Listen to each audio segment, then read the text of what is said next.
2 clés pour atteindre ces objectifs en 2025. Si tu as décidé d'atteindre tes objectifs en 2025, je partage avec toi 2 clés qui vont vraiment t'aider à pouvoir réaliser ces objectifs-là. Alors, il s'agit de quoi?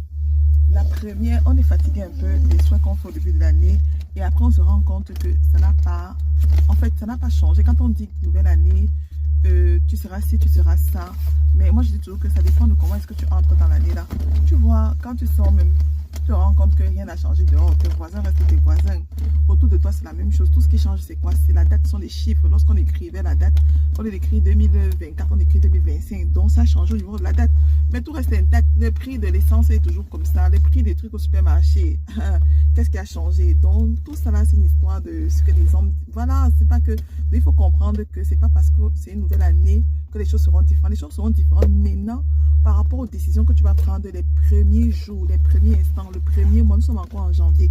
Donc, si tu veux réaliser tous tes gros chiffres que tu as dit, tous tes souhaits là, tous les souhaits qu'on a dit là, et que tu veux que ça soit visible, que ce soit possible en 2025, écoute attentivement ce que je vais dire. Ces 2 points que je partage avec toi, c'est de commencer maintenant. Il te faut être dans un réseau. Il te faut être dans un réseau, des personnes qui te challengent, qui te boostent. Être dans un programme, en fait. Donc, soit quelque part pour ne pas être seul, en fait. Passe à l'action. Passe à l'action.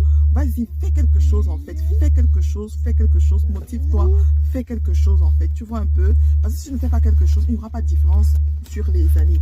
Maintenant, le deuxième truc qu'il faut faire pour pouvoir atteindre tes objectifs, pour que ça se réalise, lorsqu'on te souhaite tous ces souhaits-là et que ça devient possible, ça ne reste pas seulement les souhaits du 31, du 1er jusqu'au 5, du 1er peut-être jusqu'au 10 et qu'on va en avant.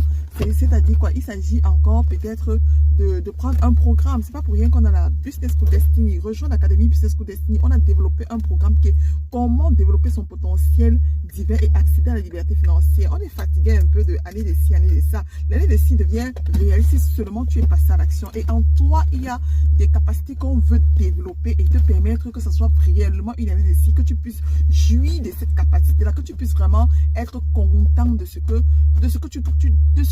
tu transportes, quoi. Vois ça donc de l'abstrait au concret, comme j'aime bien le dire. Alors, ce qu'il y a à faire maintenant, c'est de rejoindre le programme. Parce que quand tu es dans un programme, quand tu rencontres à quelqu'un, tu as la niaque. Tu veux faire pour dire que lorsqu'on va me demander, je saurais quoi répondre. Et regarde par exemple, même au travail, même ton employé, si tu es chef d'entreprise, un peu, tu as un personnel que tu gères. Parfois, même quand le personnel veut paraître, qu'il se rend compte qu'on va faire un bilan, on va faire une réunion, on va faire un rapport, on va dire dis-nous comment tu as passé ta journée, dis-nous un peu comment tu as pu conquérir les clients, dis-moi comment est-ce que tu as fait